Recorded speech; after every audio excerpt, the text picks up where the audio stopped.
ठीक है, चलो आप लोगों को ही क्लियर आनी चाहिए, बाकी सब तो बढ़िया है। चलो ऑल क्लियर। तो अब हम चलते हैं टूवर्ड्स लॉ ऑफ क्राइम। ठीक है, टॉर्ट्स को हम पीछे छोड़ चुके हैं, अब हम क्राइम पे आते हैं, अब हम क्राइम करेंगे। ठीक है, चलो तो देखो क्राइम आप लोगों के लिए बहुत इंटरेस्टिंग होगा, मुझे भी क्राइम सबसे ज्यादा पसंद है, law of torts and crime मुझे सबसे ज्यादा पसंद है। ठीक है, तो देखो एवरीथिंग इज क्लियर। ठीक है ठीक है, चलो ओके।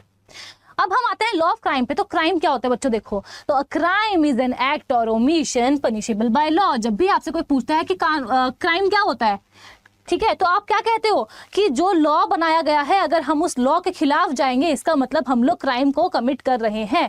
ठीक है, यही बात कहते हो। अब यहाँ पर हमारे पास दो इंपॉर्टेंट वर्ड्स आ रहे हैं, एक इंपॉर्टेंट वर्ड है एक्ट और एक इंपॉर्टेंट वर्ड है ओमिशन। ठीक है, ये दोनों ही वर्ड हमारे लिए बहुत ज्यादा इंपॉर्टेंट हो जाते हैं। क्राइम क्या होता है, crime is an act and omission punishable by law. तो यहाँ पर एक्ट का मतलब क्या होता है, कोई ऐसा काम करना जो आपको नहीं करना चाहिए था, और ओमिशन का मतलब क्या होता है, कोई ऐसा काम ना करना जो आपको करना चाहिए था। आपको चोरी नहीं करनी चाहिए थी, फिर भी आप किसी के घर में घुसे और आप वहां से कोई कीमती सामान उठा करके ले आए, तो यहाँ पर आपने क्या किया है, यहाँ पर आपने एक एक्ट कमिट किया है which is punishable by law, तो वो एक क्राइम है। अब ओमिशन का क्या मतलब होगा कि मैं एक स्विमिंग ट्रेनर हूँ, ठीक है, मेरे पास एक 5 साल का बच्चा है जो स्विमिंग सीखने के लिए आया है।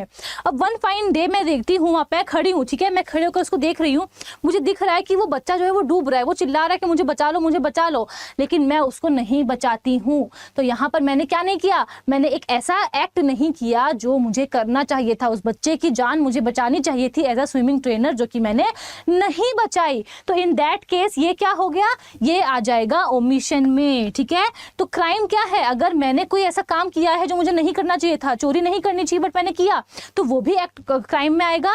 प्लस अगर मैंने कोई ऐसा काम नहीं किया जो मुझे करना चाहिए था, बच्चे की जान बचानी चाहिए थी बट मैंने नहीं बचाई, तो वो भी किस में आएगा, ओमिशन में आएगा। तो यानी कि एक्ट हो या ओमिशन हो, दोनों ही अगर हम करते हैं तो वो क्राइम में आ जाएगा which is punishable by law. Example, एक फादर थे, उन्होंने अपनी बेटी को पहले आयरन के रॉड से बहुत ज्यादा मारा, बहुत मारने के बाद उसे एक कमरे में बंद कर दिया, और कमरे में बंद करने के बाद उसे 4-5 दिनों तक खाना नहीं दिया, जिसकी वजह से उस बच्ची की मौत हो जाती है। इन दैट केस फादर ने क्या किया है, क्राइम तो कमिट किया ही है, लेकिन यहाँ पर एक्ट और ओमिशन दोनों है। जब उन्होंने उसको रॉड से मारा तो यहाँ पर उन्होंने एक एक्ट किया, ठीक है, और जहाँ पर उन्होंने उसको खाना नहीं दिया वहां पर उन्होंने एक ओमिशन किया। अब जरूरी नहीं है कि एक्ट और ओमिशन दोनों साथ में हो, ठीक है, अलग अलग हो तो भी चलेगा, साथ में हो तब भी वो क्राइम में ही आएगा। तो क्राइम क्या है, क्राइम is an act और omission punishable by law, यही होता है क्राइम। अब अगर हम देखें क्रिमिनल लॉ किस बारे में है, ठीक है बेटा, मैंने YouTube पर करवा दिया था, अगर आप कर चुके हैं तो आप थोड़ी देर रेस्ट ले सकते हैं, बट क्योंकि ये मैराथन है लीगल रीजनिंग की, तो यहाँ पर हम सारी चीजों को कवर करेंगे। ठीक है, ऐसा क्योंकि आपने एक सब्जेक्ट पढ़ा होगा, दूसरे बच्चे ने दूसरा सब्जेक्ट नहीं पढ़ा होगा, तो हम सारा कुछ ही पढ़ने वाले हैं। ठीक है, अगर पढ़ चुके हो तो ये आपके लिए एज अ रिविजन काम करेगा, बिकॉज क्लैट का एग्जाम अब बहुत दूर नहीं है, आपके पास आई थिंक अब सिर्फ और सिर्फ 40 दिन बचे हैं, तो रिवीजन जरूरी है। चलो, अब क्रिमिनल लॉ किसके बारे में बात करता है, ऑब्वियस सी बात है, आप बोलोगे कि मैम कैसा सवाल है ये, क्रिमिनल लॉ तो क्राइम के बारे में बात करेगा, है ना। तो बेसिकली क्रिमिनल लॉ क्राइम के बारे में बात करता है, और आपसे कोई पूछे कि हमारे सबसे इंपॉर्टेंट क्रिमिनल लॉज कौन से हैं, तो आप क्या कहेंगे, ठीक है, IPC, CRPC और इंडियन एविडेंस एक्ट, ठीक है, जिनको अब रिप्लेस कर दिया गया है भारतीय न्याय संहिता, भारतीय नागरिक सुरक्षा संहिता, भारतीय साक्ष्य अधिनियम। ठीक है, तो ये हमेशा ध्यान रखना कि हमारे सबसे इंपॉर्टेंट क्रिमिनल लॉज कौन से हैं, वो है IPC, CRPC, IEA, जिनको अब रिप्लेस कर दिया गया है BNS, BNSS और BSA। तो IPC का काम क्या है, IPC हमें बताता है पीनल लॉज के बारे में, ठीक है, पनिशमेंट के बारे में बताता है, ऑफेंसेस के बारे में बताता है, क्राइम के बारे में बताता है कि क्या क्या ऐसे एलिमेंट्स होंगे जो मिलकर के एक क्राइम कमिट करवाते हैं किसी इंसान से। फॉर एग्जांपल चोरी, अब चोरी कैसे किस तरीके से की जाएगी वो तो हमें यही बताएगा, है ना। तो यहाँ पर क्या हो रहा है, हमें IPC या फिर BNS जो है वो हमें बताता है क्राइम के बारे में, पनिशमेंट के बारे में, CRPC हमें प्रोसीजर बताता है, यानी कि BNSS हमें प्रोसीजर बताता है कि एक बार क्राइम कमिट हो गया उसके बाद का प्रोसीजर क्या होगा, एफआईआर के बारे में बात करता है, ट्रायल के बारे में बात करता है, कोर्ट के बारे में बात करता है, तो वो पूरा प्रोसीजर हमें सीआरपीसी बताता है।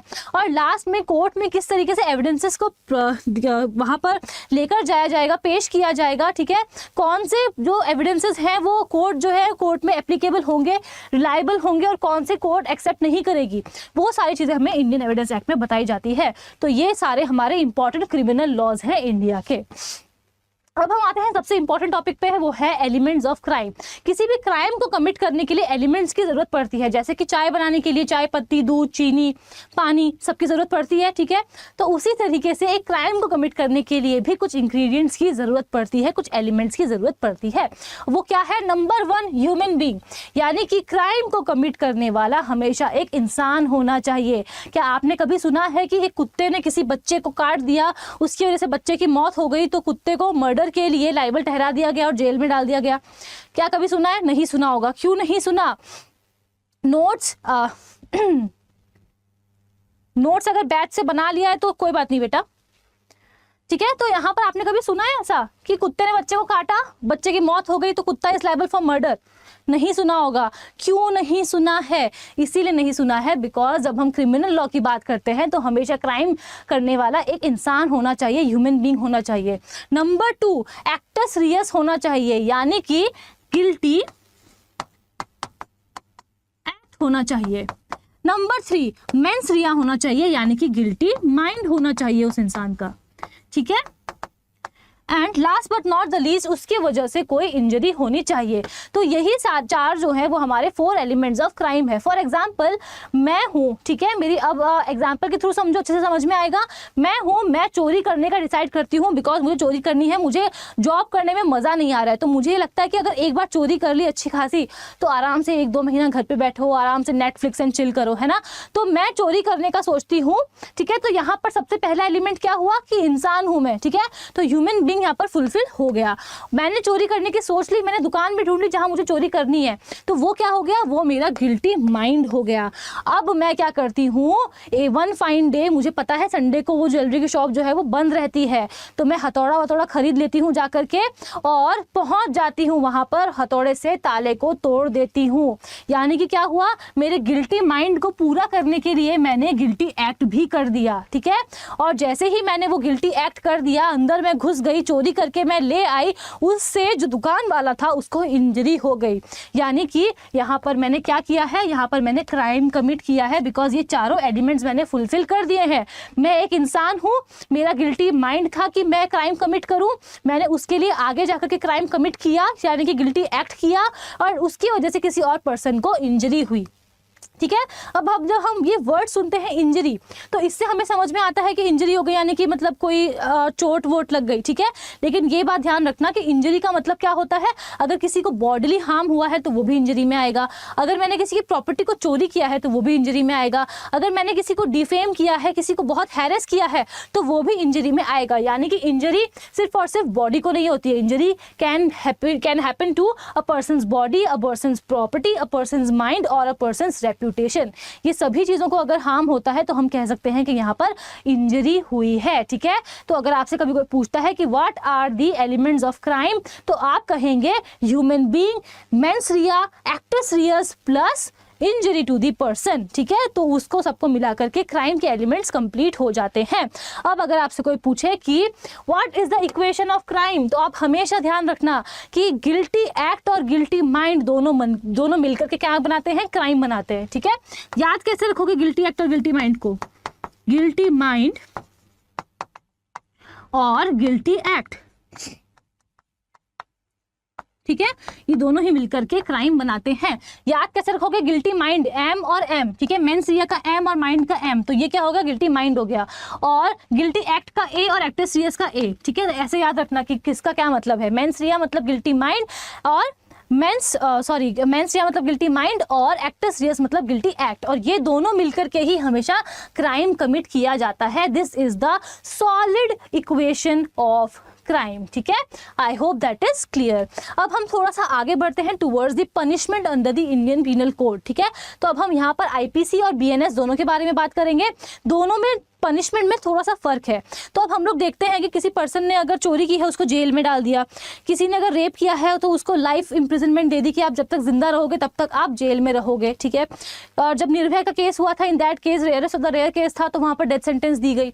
तो हमें कैसे पता चलता है? क्योंकि हमें पीनल लॉ जो है हमारे वो बताते हैं कि अगर किसी ने क्राइम कमिट किया है, येस इट इज़ हेल्पफुल। तो अगर किसी ने क्राइम कमिट किया है तो उसे किस तरीके के पनिशमेंट्स दिए जाएंगे वो हमें बताए गए हैं इंडियन पीनल कोड में और भारतीय न्याय संहिता में। तो सबसे पहले अगर हम बात करें तो सबसे पहला हमारा जो पनिशमेंट दिया जाता है वो है डेथ सेंटेंस, ठीक है।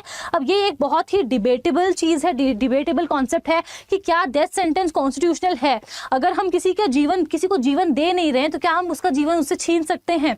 ये एक बहुत बड़ी डिबेट थी जिसको शांत किया गया in the case of Bachan Singh, ठीक है। तो Bachan Singh versus state of Punjab में साफ साफ कह दिया गया कि डेथ सेंटेंस देना वैलिड है, कॉन्स्टिट्यूशनल है, लेकिन वो सिर्फ और सिर्फ rarest of the rare case में ही दिया जाएगा। आपने देखा होगा बहुत सारे रेप के केसेस होते हैं, लेकिन सिर्फ निर्भया में ही क्यों डेथ सेंटेंस दी गई? Because it was rarest of the rare case, जिसने पूरी जो हमारे इंडिया थी वहां पर सभी लोगों को हिला दिया था कि इस तरीके से भी कोई इंसान के अंदर इतनी दरिंदगी पाई जा सकती है। तो ये है हमारा first kind of punishment under the Indian penal code. फिर दूसरा पनिशमेंट होता है इम्प्रिजनमेंट, यानी कि जेल में डाल देना। अब इम्प्रिजनमेंट की जब हम बात करते हैं तो वो दो तरीके के होते हैं, एक होता है सिंपल इम्प्रिजनमेंट और दूसरा क्या होता है? दूसरा होता है रिगरस इम्प्रिजनमेंट, ठीक है। तो सिंपल इम्प्रिजनमेंट क्या होता है? सिंपल क्या होता है कि फॉर एग्जांपल चोरी की, उसको जाकर के डाल दिया जेल में, अब वो चुपचाप अपनी जेल में सजा काट रहा है, जब सजा पूरी हो जाएगी वो वापस बाहर आ जाएगा, तो वो हो जाएगा सिंपल इम्प्रिजनमेंट। रिगरस में क्या होगा? उससे हार्ड लेबर करवाया जाएगा। कोई पर्सन है उसने मर्डर किया है, ठीक है, कोई सीरियस क्राइम उसने कमिट किया है जिसके लिए उसको जेल में डाला गया है। अब क्या उसका जीवन इतना सरल होना चाहिए कि भाई मर्डर कर दिया, अब क्या करना है, बस जेल में बैठेंगे आराम से फ्री की रोटी खाएंगे और फिर जब सजा पूरी हो जाएगी तब वापस निकल जाएंगे? ऐसा तो नहीं हो सकता, ठीक है। तो इन दैट केस यहाँ पर क्या हो रहा है? यहाँ पर उस पर्सन को रिगरस इम्प्रिजनमेंट दी जाती है कि आप शांति से नहीं बैठेंगे जेल में, आपको वहाँ पर जाकर के हार्ड फिजिकल लेबर करना पड़ेगा, काम करना पड़ेगा, ठीक है। तो इम्प्रिजनमेंट जब आती है तो इम्प्रिजनमेंट में हमेशा ध्यान रखना there are two kinds of imprisonment, एक होता है सिंपल इम्प्रिजनमेंट और दूसरा होता है रिगरस। सिंपल जो है वो लेस सीरियस क्राइम के लिए दिया जाता है और रिगरस जो है वो सीरियस क्राइम के लिए दिया जाता है जहां पर हार्ड लेबर इन्वॉल्व होता है। उसके बाद हमारा नेक्स्ट आता है लाइफ इम्प्रिजनमेंट, जहां पर लोगों को जब तक आप जिंदा हैं तब तक के लिए, ठीक है, आप कहाँ रहोगे? आप जेल में रहोगे, जिस सजा को कम करके 14 साल तक किया जा सकता है। तो सबसे पहला है डेथ सेंटेंस दी जा सकती है, दूसरा है जेल में रखा जा सकता है, दो तरीके से, एक सिंपल और एक रिगरस। तीसरा है हमारा लाइफ इम्प्रिजनमेंट, जहां पर पूरी जिंदगी के लिए आपको जेल में डाल दिया गया है। चौथा है फोरफीचर ऑफ प्रॉपर्टी, यानी कि प्रॉपर्टी को जब्त कर लेना। प्रॉपर्टी जो है आपकी, वो पर्सन, फॉर एग्जांपल कोई पर्सन है उसने बहुत सारे बैंक से लोन्स लिए, अब वो लोन लेकर के भाग गया है, ठीक है, अब बैंक से लिया उसने, कुछ लोगों से भी लिया, तो यहाँ पर क्या होगा बच्चों? यहाँ पर देखो वो पर्सन तो भाग गया, अब जिस पर्सन को जो भी उसके क्रेडिटर्स थे उन लोगों को तो पैसा वापस देना पड़ेगा ना। तो इन दैट केस गवर्नमेंट क्या करेगी, गवर्नमेंट कोर्ट क्या करेगी, उनको पनिशमेंट देगी। तो फिर यहाँ पर क्या किया जाएगा? फोरफीचर ऑफ प्रॉपर्टी कर दी जाएगी, यानी कि उसकी प्रॉपर्टी को जब्त कर लिया जाएगा, उसको बेच करके जो भी पैसा होगा वो बाकी सारे क्रेडिटर्स को दे दिया जाएगा। That is forfeiture of property. And last but not the least fine, ठीक है, पैसा, जो मॉनेटरी चीजें, जो पैसा दिया जाता है, फाइन भरा जाता है कोर्ट में, उसको हम फाइन बोलेंगे। तो under the Indian penal code there are 5 kinds of punishment, ठीक है। Under the Indian penal code there are 5 kinds of punishment. सबसे पहला है डेथ सेंटेंस, दूसरा है इम्प्रिजनमेंट, तीसरा है लाइफ इम्प्रिजनमेंट, चौथा है forfeiture of property and last but not the least is fine. लेकिन अगर हम बात करें भारतीय न्याय संहिता की तो under this there are 6 kinds of punishment, और 6 काइंड ऑफ पनिशमेंट जो है वो अभी इंट्रोड्यूस किया गया भारतीय न्याय संहिता के अकॉर्डिंग, और वो क्या है? वो है कम्युनिटी सर्विस। कोई एक पर्सन है जिसने ड्रिंक कर ली है, उसके बाद वो सोसाइटी में घूम रहा है, लोगों को परेशान कर रहा है, ठीक है, आने जाने वाले जो लोग हैं वो परेशान हो रहे हैं, वहां पर सोसाइटी में जो लोग रह रहे हैं उनको दिक्कत हो रही है। तो अब कोर्ट को लेकर कि यार इस चीज़ के लिए इसको जेल में डाला जाए, इससे अच्छा है कि इसको कम्युनिटी सर्विस की पनिशमेंट दे दो। अब कम्युनिटी सर्विस क्या होती है कि उस पर्सन को कह दिया जाएगा कि पास में कोई गुरुद्वारा है, ठीक है, तुम वहाँ पर जाओ, और वहाँ पे जाकर के सर्विस करो, फ्री में काम करो। यानी कि कम्युनिटी सर्विस क्या है, उस इंसान से अपनी सोसाइटी के लिए टूवर्ड्स द कम्युनिटी कोई काम करवाया जाएगा, लेकिन उस काम के लिए उसको पैसे नहीं दिए जाएंगे। कोई पब्लिक पार्क है, वहाँ पर घास बहुत बड़ी हो गई है, उसे कहा जाएगा जाओ जाके आप उसको काटो। स्वच्छ भारत अभियान चल रहा है, उसको कहा जाएगा कि जाओ वहाँ पर हेल्प करो, सफाई करो, ठीक है। फॉर एग्जाम्पल कोई बीच के पास है, वो कोई सी है आसपास में, उसको कहा जाएगा कि जाओ वहाँ पे सफाई करो, उसके तुमको पैसे नहीं मिलेंगे, वो तुम्हारी सजा है, उसको एज अ सजा ट्रीट करो, ठीक है। आपको गुरुद्वारे भेजा जाएगा, आप बोलोगे कि आप एक दिन पूरा वहाँ पे बैठ करके आप रोटी बेलोगे, लोगों के शूज को साफ करोगे, तो वो सब किस में आएगा, वो सब आएगा कम्युनिटी सर्विस में। लेकिन ये जो चीजें होती है वो छोटी छोटी जो चीजें होती है ना, छोटे छोटे जो एकदम पेटी ऑफेंसेस होते हैं, ठीक है, पेटी ऑफेंसेस उनके लिए दिए जाते हैं।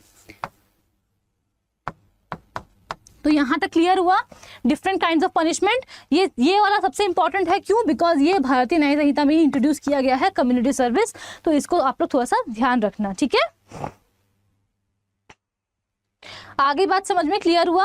जो फाइन देते हैं उसका कोर्ट क्या करती है, उस फाइन को कोर्ट रख लेती है, और इन सम केसेस जहां पर विक्टिम को कॉम्पनसेशन दिया जाता है वहां पर वो फाइन कॉम्पनसेशन जो है वो विक्टिम को प्रोवाइड करवा दिया जाता है, ठीक है। अब गलती की है तो फाइन तो भरना ही पड़ेगा। उसके बाद हम आते हैं towards the theories of punishment. अब कुछ थ्योरीज होती हैं पनिशमेंट की कि किस तरीके से पनिशमेंट देनी चाहिए, ठीक है, क्या करना चाहिए जिससे सोसाइटी में क्राइम कम हो जाए। तो उसके लिए हम कुछ काइंड ऑफ पनिशमेंट्स पढ़ने वाले हैं, सॉरी कुछ थ्योरीज ऑफ पनिशमेंट पढ़ने वाले हैं। तो पहली थ्योरी क्या है, पहली है रेट्रीब्यूटिव थ्योरी, यानी कि एन आई फॉर एन आई। पहले के ज़माने में क्या होता था कि अगर दो लोग हैं, ठीक है, फॉर एग्जाम्पल दो गाँव है और कोई एक पर्सन आया इस गाँव से और इस गाँव के किसी पर्सन का मर्डर करके चला गया, तो ये जो दूसरा वाला गाँव था यहाँ के लोग भी जाएंगे उस गाँव में और किसी का मर्डर करके आएंगे। यानी कि अगर मेरी किसी ने आँख फोड़ी है तो मैं बदला कैसे लूंगी, मैं बदला लूंगी उस दूसरे पर्सन की आंख फोड़ करके, ठीक है। अगर किसी ने मेरा हाथ काटा है तो मैं भी उसका हाथ काट दूंगी, मुझे थप्पड़ मारा है तो मैं भी थप्पड़ मार दूंगी। तो eye for an eye, tit for tat, ठीक है। इसको कहते हैं रेट्रीब्यूटिव थ्योरी, ठीक है, कि किस तरीके से आपको इंसाफ मिलेगा, आपको इंसाफ मिलेगा अगर आपके साथ जो हो रहा है वो सही वही सेम चीज़ किसी और के साथ भी हो जाए तो। लेकिन ये जो थ्योरी है वो इतनी चल नहीं पाई बिकॉज ये बहुत ही ज़्यादा क्रूअल थ्योरी है, ठीक है, कि अगर किसी ने ऐसा कुछ किया, किसी ने मर्डर किया तो मर्डर कर दो, ऐसा तो फिर लॉ का कोई मतलब ही नहीं है ना। क्योंकि हमें लगता है कि हमारे साथ तो गलत काम होता ही रहता है, कभी कोई क्या, कभी किसी ने कुछ कर दिया, कभी किसी ने कुछ कर दिया। तो इन दैट केस यहाँ पर क्या हो जाएगा, बहुत ज़्यादा जंगल राज हो जाएगा, ठीक है, कि जैसे कि जंगल में कोई किसी का कोई रूल्स नहीं होता, कोई लॉ नहीं होता, कोई ऑर्डर नहीं होता, तो फिर वो ऐसा ही हो जाएगा, है ना। तो ऐसा हम लोग नहीं, यस बिल्कुल, ईंट का जवाब पत्थर से, यही बात है योगेश, बिल्कुल। तो ये थी हमारी रेट्रीब्यूटिव थ्योरी। फिर आई डेटरेंट थ्योरी। डेटरेंट थ्योरी क्या कहती है कि अगर हमें किसी पर्सन को डिस्करेज करना है कि वो क्राइम कमिट ना करे तो उसके लिए उसको जल्दी सजा दो और सीवियर पनिशमेंट दो, ठीक है, यानी कि स्पीडीली। अगर किसी ने डकैती की है तो उसको 6 महीने में 5 महीने में सजा सुना दो, प्लस उसको सीवियर पनिशमेंट दो ताकि वो पर्सन जो है वो दोबारा से क्राइम कमिट करने के बारे में ना सोचे, प्लस जो पूरी सोसाइटी है उनके सामने भी एक एग्जाम्पल सेट हो जाए कि अगर हमने भी उसकी तरह क्राइम कमिट किया तो हमें भी इसी तरीके से सीवियर पनिशमेंट दी जाएगी, हमें भी इस तरीके से तुरंत पनिशमेंट मिल जाएगी, तो लोगों के मन में एक डर बैठ जाएगा। वो है डेटरेंट थ्योरी। फिर अगली थ्योरी है प्रिवेंटिव थ्योरी। प्रिवेंटिव थ्योरी कहती है कि हमें किसी से कोई बदला नहीं लेना है, ठीक है।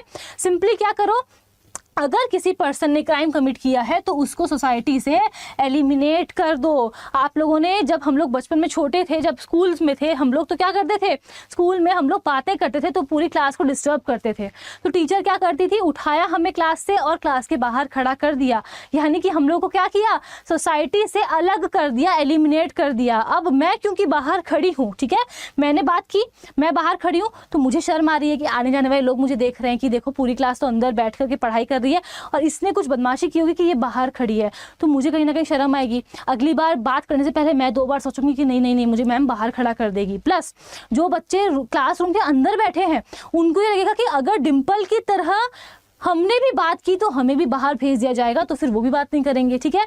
तो सॉरी, वही same cheese I am so sorry, तो वही सेम चीज़ आ रही है प्रिवेंटिव थ्योरी में, यानी कि अगर हमको सोसाइटी में क्राइम को होने से प्रिवेंट करना है तो हमें क्या करना होगा, हमें उस अक्यूज को सोसाइटी से एलिमिनेट कर देना होगा, जिससे क्या होगा, वो खुद भी नहीं करेगा क्राइम, ठीक है, क्योंकि वो सोसाइटी में है ही नहीं, तो वो बात कैसे करेगा, है ना। प्लस जो बाकी लोग हैं उनके लिए भी एक एग्जाम्पल सेट हो जाएगा। और लास्ट थ्योरी है रिफॉर्मेशन थ्योरी। रिफॉर्मेशन थ्योरी क्या बोलती है कि कोई भी पर्सन जो है वो एज अ क्रिमिनल पैदा नहीं होता है। Nobody is born as a criminal. हर किसी को हमेशा एक सेकंड चांस मिलना चाहिए सुधरने का। और यही कहता है क्या, यही कहता है रिफॉर्मेशन थ्योरी। तो अगर आप देखो कि जुवेनाइल्स के बारे में, अगर कोई 17 ईयर्स का लड़का है जिसने रेप किया है तो उसको कभी भी जेल में नहीं भेजा जाता है, ठीक है, उसको हमेशा जुवेनाइल होम में, करेक्शन होम में भेजा जाएगा। क्यों? बिकॉज अभी वो छोटा है, अभी उसके सामने उसका पूरा जीवन पड़ा है, ठीक है, और वो एज अ क्रिमिनल बॉर्न नहीं हुआ था। हो सकता है कि कुछ उसके जीवन में टर्म्स एंड कंडीशंस, कुछ ऐसी कंडीशंस रही हो उसके सराउंडिंग्स में कि उसको वो क्राइम कमिट करना पड़ा, तो उसको एक सेकंड चांस दिया जाना चाहिए, ठीक है। अगर उसको जेल में रखा जाएगा बाकी सारे हार्ड कोर क्रिमिनल्स के साथ, तो ये बहुत ज़्यादा चांसेस हैं कि वो भी एक हार्ड कोर क्रिमिनल बन जाएगा, आगे जाकर के वो फिर से क्राइम कमिट करेगा।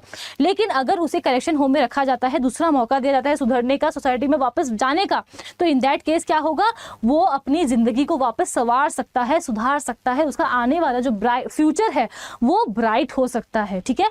और यही कहता है रिफॉर्मेशन थ्योरी, और इसी थ्योरी को आज हम फॉलो कर रहे हैं मॉडर्न टाइम्स में। So this is all about theories of punishment. अब हम चलते हैं towards the stages of crime. यहां तक क्लियर हुआ सभी को? बता दो मुझे जल्दी से।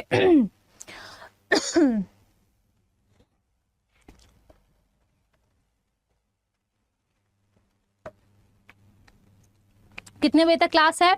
जब तक टॉपिक खत्म नहीं होंगे आपकी क्लास चलती रहेगी। चलो अब हम आते हैं towards the stages of crime. तो स्टेजेस ऑफ क्राइम क्या होते हैं कि जब भी कोई क्राइम कमिट होता है, ऐसा तो नहीं कि एक बार में वन फाइन डे मैं सुबह उठी, हाथ में चाकू लेकर के गई और किसी को मार दिया, नहीं। एक पूरा प्रॉपर एक स्टेजेस को फॉलो किया जाता है जिसके बाद एक क्राइम कमिट होता है, ठीक है। तो अगर आपसे कोई पूछे कभी कि what are the stages of crime, तो आप क्या बताओगे उन्हें? आप कहोगे number 1 intention, number 2 preparation, number 3 attempt और नंबर 4 कमीशन, ठीक है। तो देखो अब मैं आपको एक एक करके इनको समझाती हूँ with the help of example. मैं हूँ, ठीक है, मेरा एक बहुत कॉमन दुश्मन है। कॉमन दुश्मन तो क्या मतलब, मेरा कोई रिलेटिव है जो मुझे बिल्कुल पसंद नहीं है, ठीक है, बहुत बहुत चिड़चिड़ी हो जाती हूँ मैं उसको देख करके कि यार मतलब कैसा इंसान है, जब भी घर पे आता है परेशान ही करता है। पढ़ाई करी नहीं करी, कितने मार्क्स आए, शादी कब करोगे, जॉब कहाँ कर रहे हो, कितना कमा लेते हो, जॉब करना है कि नहीं करना है, ऐसे सवाल पूछता है हमेशा। तो मैं उससे बहुत परेशान हो चुकी हूँ, ठीक है। तो वन फाइन डे मैं ये सोचती हूँ कि अब समय आ गया है इस इंसान को अपने रास्ते से निकाल कर फेंक देने का, ठीक है। तो मैं क्या करती हूँ, मैंने इंटेंशन बना लिया कि अब मुझे क्राइम कमिट करना है। तो यहाँ पर ये क्या हो गया, ये मेरी पहली स्टेज ऑफ क्राइम हो गई, जहाँ मैंने अपना माइंड मेकअप कर लिया है कि मुझे क्राइम कमिट करना है। अब मैं ये सोचती हूँ कि उसको किस तरीके से मारूं, घर पे तो मम्मी है। तो मैं क्या करती हूँ, मैं सोचती हूँ कि चलिए आज उनको डिनर पे बुलाया जाए, और डिनर पे बुला करके मस्त खीर बनाएंगे, उसमें जहर डालेंगे और उनको खिला देंगे और उनकी मौत हो जाएगी। तो यहाँ पर मैंने क्या किया, यहाँ पर मैं गई एक शॉप पे और जाकर के जहर खरीद करके ले आई। ये किस में आया, ये आया प्रिपरेशन में, मैंने प्रिपेयर कर लिया, ठीक है। अब उसके बाद क्या होता है, उसके बाद वो रात को आए आराम से, मैंने खीर बनाई, ठीक है, मैंने खीर बनाई, उसको सर्व किया, उनके सामने जाकर टेबल पे रख दिया। अब जैसे ही वो उठा कर के चम्मच, ठीक है, जैसे ही वो चम्मच उठा करके फर्स्ट बाइट खा लेते हैं, ये मेरा अटेम्प्ट हो जाएगा, ठीक है। और जैसे ही उनकी मौत हो जाती है, कमीशन ऑफ क्राइम हो जाएगा, यानी कि कंप्लीशन ऑफ क्राइम हो जाएगा। आई बात समझ में, क्लियर हुआ? हाँ, तो जब भी कोई क्राइम कमिट होता है वो डिफरेंट स्टेजेस में होता है। इंटेंशन होती है सबसे पहले, फिर प्रेपरेशन की जाती है, फिर अटेम्प्ट किया जाता है, फिर कमीशन किया जाता है। मैं किसी को मारना चाहती हूँ बंदूक से, तो मैंने सोच लिया कि आज वो जहाँ पर भी मिलेगा कोई पर्सन, उसको मैं गोली से उड़ा दूंगी, ये मेरा इंटेंशन हो गया। मैं जाके बंदूक खरीद करके लेकर के आती हूँ, वो मेरा प्रेपरेशन हो गया। अब मैं उस पर्सन को ढूंढ रही हूँ गली गली में जाके कि जहाँ मिलेगा वहीं पर शूट कर दूंगी। और फिर एक वन फाइन पॉइंट होता है जहां पर वो पर्सन मुझे दिख जाता है, तो मैंने अपनी गन निकाली और उसकी तरफ मैंने एम किया और फिर जैसे ही मैंने ट्रिगर दबा कर के गोली चला दी, गोली जैसे ही यहाँ से निकल गई, ठीक है, तो वो अटेम्प्ट में आ जाएगा। और जैसे ही उस पर्सन को गोली लग जाती है तो वो किस में आ जाएगा, वो कमीशन में आ जाएगा, ठीक है। क्योंकि ज़रूरी नहीं है कि मेरा निशाना बहुत अच्छा हो, ये भी तो हो सकता है ना कि मैंने गोली चला दी लेकिन वो उसके बाजू से होके निकल जाए, उसको चोट ही ना लगे, तो वो वहाँ तक अटेम्प्ट रहेगा, ठीक है। और जैसे ही उसकी बॉडी को टच हो जाती है गोली, वहाँ पर कमीशन ऑफ क्राइम हो जाएगा। ये बात समझ में आ गई, क्लियर हो गया सभी को? Intention and preparation are not liable, बिल्कुल हाँ। अब देखो यहाँ पर क्या है, यहाँ पर पॉइंट ये है कि इंटेंशन के लिए कभी भी किसी इंसान को पनिशमेंट नहीं दी जाती है। क्यों नहीं दी जाती है? बिकॉज वन फाइन डे ये भी तो हो सकता है ना कि नहीं, मैंने सोच लिया कि मुझे उस रिलेटिव को मारना है, लेकिन मेरे अंदर का जो अच्छा इंसान है वो जाग जाए, उसको लगे कि डिम्पल तुम तो बहुत अच्छी बच्ची हो, तुम तो बच्चों को पढ़ाती हो, तुम्हें क्या ये शोभा देता है ऐसे काम करना? मेरे दिमाग में आ सकता है ना, मेरा जो माइंड है वो चेंज हो सकता है कि नहीं हो सकता है। तो मेरा माइंड अगर चेंज हो सकता है तो इसीलिए यही रीज़न है कि इंटेंशन के स्टेज में कभी भी किसी पर्सन को पनिशमेंट नहीं दी जाती है। वैसे तो punishment in case of preparation भी नहीं दी जाती है, लेकिन फॉर एग्जांपल किसी वॉर के लिए कोई प्रिपेयर कर रहा है, ठीक है, गवर्नमेंट के खिलाफ कोई युद्ध करना है, उसके लिए कोई प्रिपेयर कर रहा है वॉर के लिए, कोई टेररिस्ट अटैक है उसके लिए कोई इंसान प्रिपरेशन कर रहा है, तो इन दैट केस प्रिपरेशन के स्टेज पे भी पनिशमेंट दी जाती है। और अटेम्प्ट और कमीशन में तो पनिशमेंट मिलती ही मिलती है, ठीक है। अटेम्प्ट टू मर्डर, मर्डर हो गया तो कमीशन हो जाएगा, तो मर्डर की पनिशमेंट मिल जाएगी, ठीक है। हाँ, प्रिपरेशन में कभी कभी मिलती है, इंटेंशन में कभी भी सजा नहीं दी जाती है। क्लैट यूजी की चल रही है और CUET PG LLB की चल रही है, ठीक है। जितने भी लॉ एंट्रेंस एग्जाम है सबकी क्लास चल रही है। प्लस बच्चों ये जो कॉन्सेप्ट है ना, लॉ ऑफ टॉर्ट हो या फिर लॉ ऑफ क्राइम हो, कॉन्ट्रैक्ट हो, ये सब जुडिशियरी में भी पूछा जाता है, ठीक है। तो ये जो आप लोग क्लासेस कर रहे हो ये वेस्ट बिल्कुल नहीं जाने वाली है। अब हम चलते हैं टुवर्ड्स जनरल एक्सेप्शन। तो जैसे हम लोगों ने लॉ ऑफ टॉर्ट्स में जनरल डिफेंस पढ़े थे ना कि खुद को बचाने के लिए इंसान डिफेंस ले रहा है, तो सेम चीज़ यहाँ पर लॉ ऑफ क्राइम में भी आता है, जहाँ पर हम बात कर रहे हैं अबाउट जनरल एक्सेप्शंस, ठीक है। तो यहाँ पर these are all the kinds of general exception, यानी कि कोई इंसान किस तरीके से बच सकता है, ठीक है। तो देखो फॉर एग्जाम्पल एक्सीडेंट हो गया, जहाँ पर कोई एक पर्सन था, उसने पूरा प्रॉपर केयर एंड कॉशन रखा, लेकिन उसके बाद भी उससे कोई गलती हो जाती है, कोई एक्सीडेंट हो जाता है, तो इन दैट केस वो क्या कर सकते हैं, वो वहां पर जनरल एक्सेप्शन में आ जाएगा ऑफ एक्सीडेंट। देखो यहाँ पर है act of child. Act of child क्या होता है कि कोई एक बच्चा है, ठीक है, सुनो सॉरी, एक्ट ऑफ चाइल्ड में हमेशा दो कैटेगरीज होती हैं। एक बच्चे होते हैं जो 7 साल से कम उम्र के होते हैं, ठीक है। तो जो भी बच्चा 7 साल से कम उम्र का है वो क्या है, वो है डॉली इनकेपेक्स, यानी कि incapable of committing a crime. जो बच्चे 7 साल से कम उम्र के होते हैं, माना जाता है कि उनके अंदर वो बुद्धि नहीं है कि वो समझ पा रहे हैं कि वो जो कर रहे हैं वो क्राइम में आएगा, ठीक है। तो इन दैट केस क्या होगा, उस बच्चे को लाइबल नहीं ठहराया जाएगा। लेकिन वहीं पर बच्चों की कैटेगरी एक आती है 7 से 12 साल की। अगर ये 7 से 12 साल के बच्चे हैं, उनके अंदर मेच्योरिटी लेवल है कि वो लोग समझ पा रहे हैं कि वो जो कर रहे हैं वो एक क्राइम है, ठीक है। तो इन that case the child can be held liable. तो हम लोगों ने अभी तक क्या पढ़ा, general exception of act of child. For example कोई एक बच्चा है 5 साल का, ठीक है, उसकी एक बहन हो जाती है। अब वो बच्चा बहुत परेशान है क्योंकि जैसे ही उसकी बहन हो गई, उसके जो पेरेंट्स हैं वो उसको प्यार नहीं करते हैं, ठीक है। उसको ये लगता है कि मेरी जो बहन है, मेरे पेरेंट्स सिर्फ उसी को प्यार करते हैं, उसको जलन होने लगी है उससे। तो वन फाइन डे वो क्या करता है, जब पेरेंट्स घर पे नहीं होते हैं तो वो अपनी बहन को उठाता है और जाकर के बाल्टी जो होती है, बकेट जो होती है वॉशरूम में, उसमें जाकर के डाल देता है।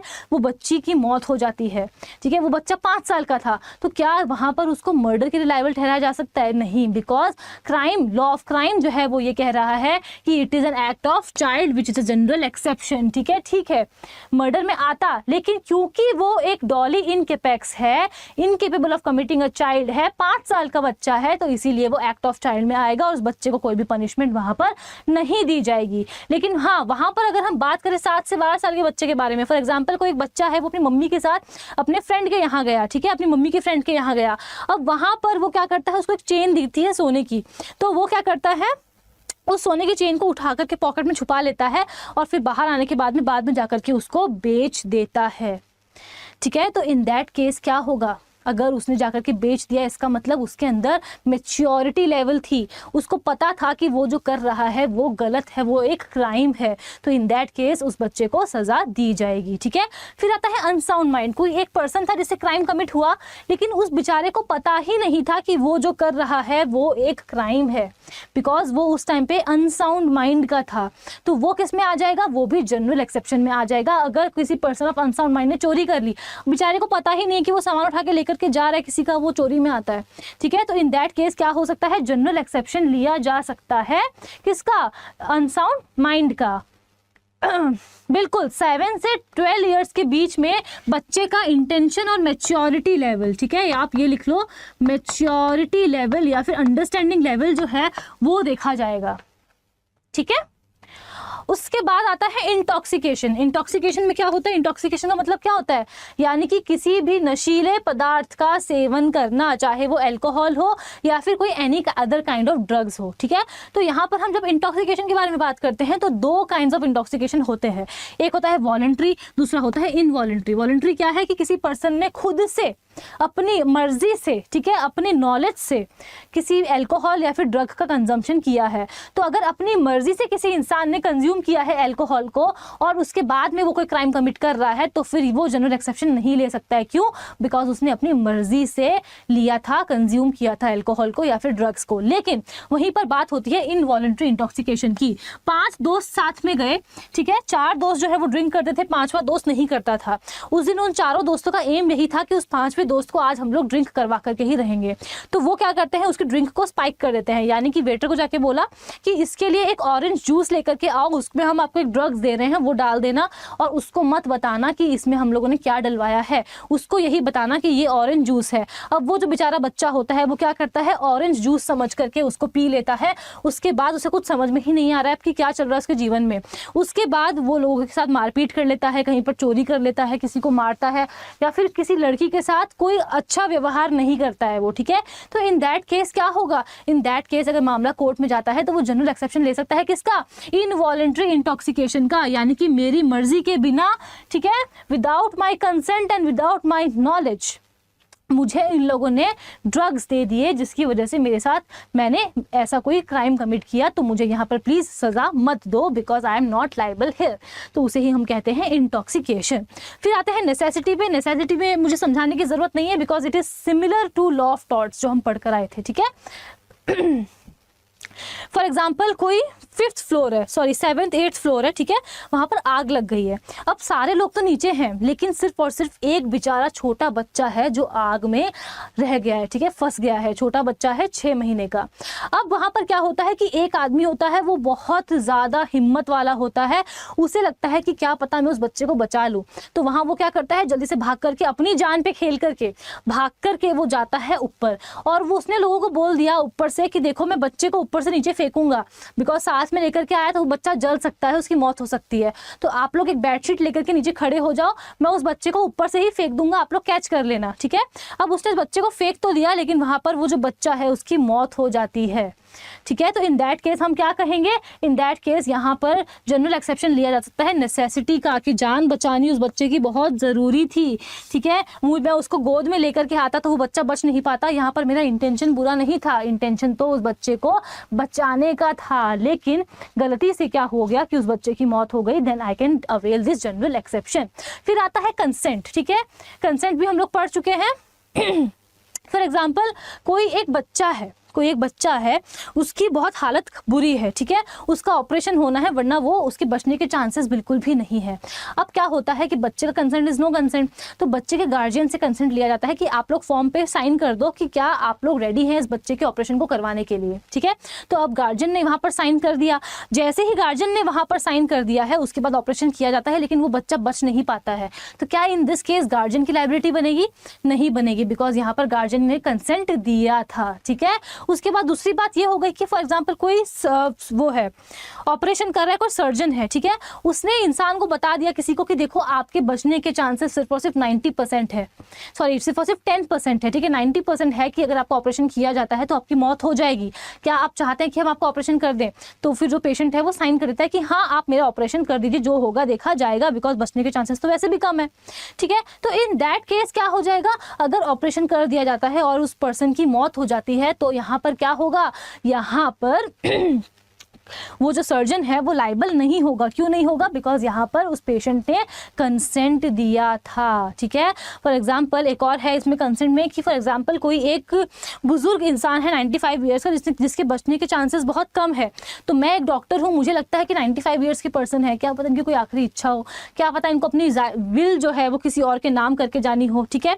तो इसमें क्या होता है, इसमें ये होता है कि मैंने जाकर के वो 95 ईयर ओल्ड को बता दिया कि देखिए दादाजी आपके बचने की चांसेस बहुत कम है, ठीक है, तो अगर आपको किसी से मिलना है, आपकी कोई इच्छा है, कोई ख्वाहिश है, तो आप उसको पूरा कर सकते हो, आपके पास बहुत कम टाइम बचा है। और मेरी यही बात सुनकर के जो दादाजी हैं उनको हार्ट अटैक आता है और उनकी मौत हो जाती है। नाउ इन दैट केस मैं लाइबल नहीं ठहराई जाऊंगी। क्यों नहीं ठहराई जाऊंगी? बिकॉज यहाँ पर क्या हुआ था, मैंने जो कम्युनिकेशन किया था वो मैंने गुड फेथ में किया था, दादाजी की भलाई के लिए किया था, बचने के चांसेस तो उनके वैसे भी नहीं थे। उसके बाद आता है एक्ट कॉजिंग स्लाइट हार्म, ठीक है, कि छोटी मोटी बातें अगर होती है तो इन दैट केस कोर्ट जो है वो उन चीज़ों का ट्रिवियल मैटर का ख्याल नहीं रखती है। फॉर एग्जांपल मैं खड़ी हूँ, कोई एक पर्सन आता है मेरे ही क्लास का, मेरे ही बैच का, और आके मुझे धीरे से कंधे पे ऐसे मार के निकल जाता है, ठीक है। अब वो मुझे धीरे से कंधे पे मार करके निकल गया है और मैं उससे बहुत ज़्यादा ऑफेंसिव हो जाती हूँ, मैं कोर्ट में चली जाती हूँ कि भाई ये सब कुछ गलत है, ठीक है। तो यहाँ पर वो पर्सन क्या कर सकता है, वो जनरल एक्सेप्शन ले सकता है कॉजिंग स्लाइट हार्म का, कि भैया बस खाली एक बार धीरे से मार करके ही तो मैं निकला था उसको, ऐसा क्या मैंने कर दिया, इतनी बड़ी बात हो गई, ठीक है। तो वो यहाँ पर इसका जनरल एक्सेप्शन ले सकता है। तो सारे हमने डिस्कस कर लिया। अब बचा mistake of fact and mistake of law, ठीक है। तो for example mistake of fact क्या होता है, देखो mistake of fact is excusable but mistake of law is not excusable. मैं अभी रहती हूँ गुड़गांव में, हरियाणा में, ठीक है, और मुझे जाना है मेरी फ्रेंड की शादी में बिहार। अब मुझे ये पता है कि बिहार जो है वो एक ड्राई स्टेट है, तो मैं क्या करती हूँ, गुरुग्राम से ही, गुड़गांव से ही अपना पूरा इंतजाम करके निकलती हूँ, बहुत सारे अल्कोहल के बॉटल्स लेकर के रख लेती हूँ अपने साथ। अब मुझे वहाँ पर बॉर्डर पे पुलिस रोक लेती है और पुलिस मुझसे कहती है कि भैया ये सब क्या है, आप तो तस्करी कर रहे हैं, आप तो स्मगलिंग कर रहे हैं। मैं कहती हूँ नहीं नहीं सॉरी, मुझे तो पता ही नहीं था कि बिहार एक ड्राई स्टेट है, तो क्या मैं यहाँ पर ऐसा कर सकती हूँ? मैं ऐसा नहीं कर सकती हूँ। क्यों नहीं कर सकती बच्चों? बिकॉज मैं जिस देश में रह रही हूँ वहाँ के लॉज के बारे में तो मुझे पता होना चाहिए ना। मैं ये नहीं कह सकती कि मुझे यहाँ के लॉ के बारे में पता नहीं था, ठीक है। अगर मैं यहाँ से जापान घूमने के लिए जा रही हूँ, वहाँ का लॉ है कि मैं इंडिया से या फिर किसी भी कंट्री से सिर्फ और सिर्फ 2 ग्राम सोना ही पहन करके आ सकती हूँ, और जब मैं वहाँ एयरपोर्ट पे पहुँचती हूँ मुझे रोक लिया जाता है बिकॉज मैं 50 ग्राम सोना पहन के गई हूँ। तो मैं ये नहीं कह सकती कि सॉरी मुझे आपके देश का कानून नहीं पता था, ठीक है। बिकॉज अगर मैं किसी और देश में भी जा रही हूँ तो ये मेरी जिम्मेदारी है कि मैं वहाँ के भी लॉज को पहचानूँ, जानूँ। तो इसीलिए मिस्टेक ऑफ लॉ जो होता है वो नॉन एक्सक्यूजेबल होता है, लेकिन हाँ मिस्टेक ऑफ फैक्ट जो होता है वो एक्सक्यूजेबल होता है, ठीक है। फॉर एग्जाम्पल क्या हुआ कि एक पुलिस ऑफिसर है, उनको कहा गया कि जाओ जाके डिम्पल को अरेस्ट करके लेकर आओ। अब वो पूरी जांच पड़ताल कर लेते हैं, सारा कुछ आइडेंटिटी वो कार्ड वगैरह देख लेते हैं, लेकिन किसी तरह मैं उनको बेवकूफ़ बना पाती हूँ, ठीक है। तो मैं क्या करती हूँ, मैं यहाँ पर बच जाती हूँ, वो किसी और पर्सन को डिम्पल समझ करके उठा के ले जाते हैं। तो इन दैट केस क्या हो जाएगा, मिस्टेक ऑफ फैक्ट हो जाएगा, जिसके लिए उनको कोई सज़ा नहीं दी जाएगी। यहाँ तक बातें क्लियर हुई, समझ में आया जनरल एक्सेप्शंस, हाँ या ना? एक बार जल्दी से मुझे बता दो कमेंट करके।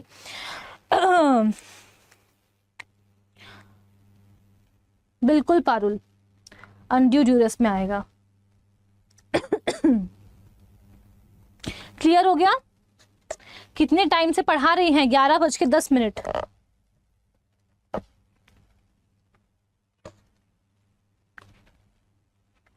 जनरल एक्सेप्शंस अगर क्लियर हैं तो हम आगे बढ़ते हैं, ठीक है। रफ पेज की हमें जरूरत नहीं पड़ी। अब हम चलते हैं towards right to private defence. अब देखो हमारी सोसाइटी में क्राइम इतने ज़्यादा बढ़ रहे हैं, ठीक है।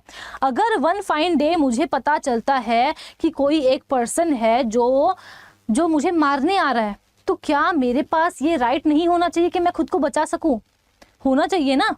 तो यही सेम बात जो है वो राइट टू प्राइवेट डिफेंस कहता है कि हमारी जो सोसाइटी है उसमें क्राइम की रेट्स इतनी ज़्यादा बढ़ रही है, तो हर एक इंसान के पास एक राइट होना चाहिए कि वो खुद की बॉडी और खुद की प्रॉपर्टी को बचा सके, प्लस वो दूसरों की बॉडी और दूसरों की प्रॉपर्टी को बचा सके। ठीक है, उसे ही कहा जाता है right to private defence. Plus लेकिन हमें सबसे ज़्यादा इंपॉर्टेंट बात ध्यान रखनी है वो ये कि जब भी हम right to private defence use करते हैं वो प्रपोर्शनेट इन नेचर होना चाहिए। अगर मुझे किसी ने एक थप्पड़ मारा है, ठीक है, उसके बदले मैं उसे 6, 7, 8 बार चाकू से स्टैब करके मार रही हूँ, उसका मर्डर कर रही हूँ, और फिर मैं कहती हूँ कि वो मैंने राइट टू प्राइवेट डिफेंस में किया, तो क्या वो मैं कर सकती हूँ? मैं नहीं कर सकती, बिकॉज वो प्रोपोर्शनेट नहीं है।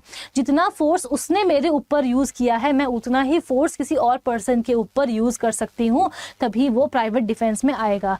प्लस हम लोगों ने अभी जनरल एक्सेप्शन में क्या पढ़ा कि जब भी किसी अनसाउंड माइंड के पर्सन ने कोई क्राइम कमिट किया है तो ये माना जाएगा, ठीक है, तो ये माना जाएगा कि वो जो पर्सन है वो लाइबल नहीं है बिकॉज वो अनसाउंड माइंड का है। ठीक है, लेकिन यहाँ पर देखो, अगर कोई अनसाउंड माइंड का पर्सन है जो मेरी तरफ तलवार लेकर भाग के आ रहा है कि आज तो डिम्पल को छोड़ूंगा नहीं, तो क्या क्योंकि वो अनसाउंड माइंड का है तो इसलिए मैं उसको छोड़ दूं?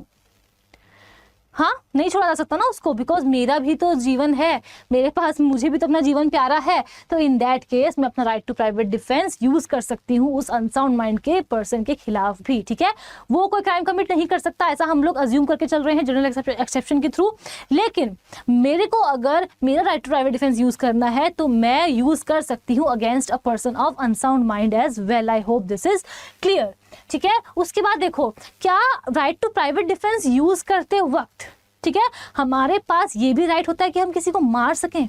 हाँ, क्या right to private defence use करते वक्त हम किसी की जान ले सकते हैं? तो इसका जवाब भी हमें हमारे पीनल लॉज देते हैं, और वो सीधे सीधे क्या कहते हैं, अगर आपको एप्रीहेंशन हो रहा है कि आपकी मौत हो सकती है, ठीक है, बहुत सारे लोग हैं वो मेरी तरफ भाग करके आ रहे हैं, उनके हाथ में तरह तरह के औजार हैं कि आज तो इसको छोड़ेंगे नहीं, अब उनसे, उस मॉब से बचने के लिए मैंने गोली चला दी, ठीक है, उससे 1-2 लोगों की मौत हो जाती है, तो here I can claim the right to private defence. मैं कह सकती हूँ कि मेरे जान पे बन आई थी, इसीलिए मैंने उस इंसान को मार दिया। ठीक है, फॉर एग्जाम्पल कोई लड़की है, उसको 5-6 लोग पकड़ करके ले गए एक सुनसान जगह पर, उसको चेयर पे बांध दिया है, उसके साथ बदतमीजी कर रहे हैं, उसके साथ असॉल्ट कर रहे हैं, उसको टच कर रहे हैं, उसको पता चल गया है कि वो लोग those people are going to rape her. ठीक है, तो इन दैट केस वो जो लड़की है वो अगर उन लोगों की जान ले लेती है तो she can claim the right to private defence. है वो कह सकती है कि मैं तो प्राइवेट डिफेंस में काम कर रही थी।